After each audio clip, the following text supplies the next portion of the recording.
So this is what we're going to end up with this time around. It's, as you can see, she's wearing a white dress, but in reality, actually, the original photo, her dress was black. So the point is how to change something black into something white.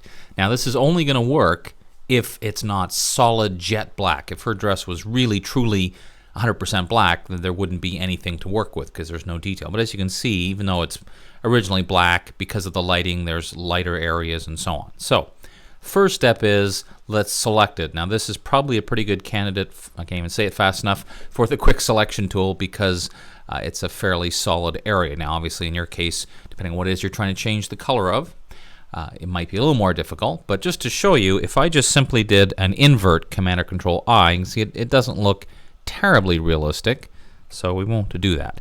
Instead what we're going to do is add a channel mixer adjustment layer, and of course because I have a selection it'll only affect that area. So we're going to turn on monochrome, and in my experimentation I found that if I move the three sliders up to somewhere in the 90 range and then move the constant slider higher, I could get a pretty realistic, look at that, looks pretty much like white, doesn't it?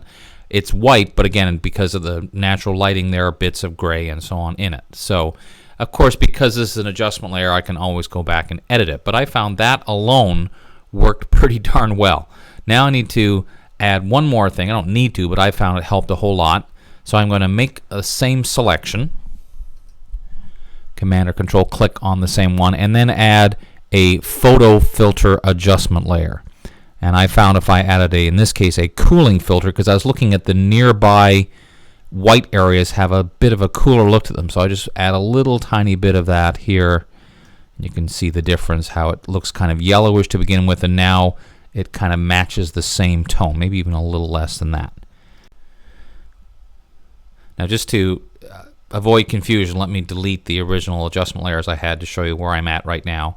Here's the original, and here's now. Now the cool part about this is once you've done this, you can also now add color. For example, let's say I wanted to make her dress red.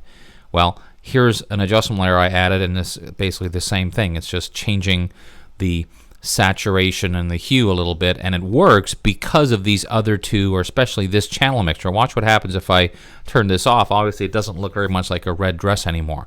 So not only does this technique work to change something black into something white, it often will give you the start you need to actually change the color of something as well.